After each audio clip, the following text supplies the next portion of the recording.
जय Jagannath. Shri Jagannath creation channel को आपण समस्त को स्वागत। दयाकोरी भिडियोटी शेष जाए निश्चय देखंतु। महाविष किए? ब्रह्मा कहीं महाविष को शाप देले? महाविष जड़े पुरातन और प्रसिद्ध राजा थिले, जहाँ कहानी पुराण और महाभारत रे उल्लेख मिले।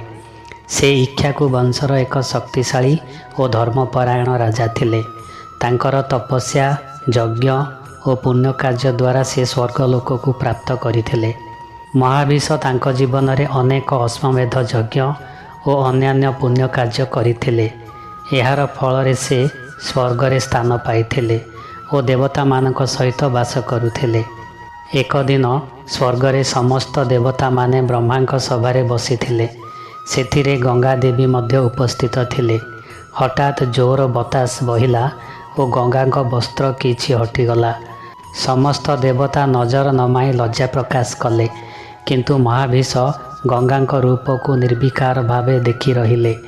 गंगा मध्य तांकु देखिले और दुहे मध्य आकर्षण सृष्टि हैला। एही घटना रे ब्रह्मा रुष्ट हेले। से कहिले, स्वर्ग रे एपरी मनोभाव अनुचित, तेणु तुमे दुहे मनीष लोक रे जन्म नेबाकू पड़िबो।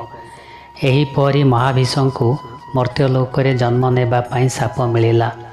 ब्रह्मा का शाप अनुजाई महाविष पर राजा शांतनु भावे पृथ्वी रे जन्म नेले एवं गंगा देवी मध्य मनीष रूपे तांक सह मिलिले। आशा करुछि आपन को ये भिडियोटी भल लागिथिबो। आज एतिकी, पुणी देखा नेक्स्ट वीडियो रे। जय जगन्नाथ।